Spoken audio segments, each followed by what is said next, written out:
golden anniversary. Kumusta na kayong lahat?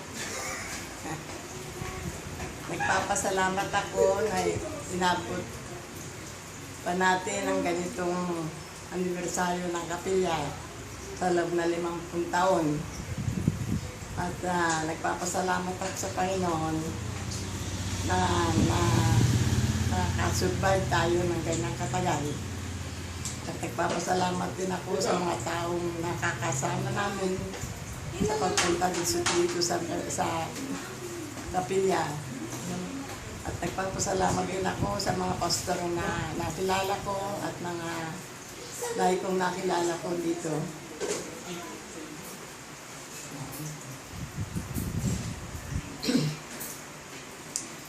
At sa tagal na panahon na yun, nakasama ko ang aking mga anak at mga apo.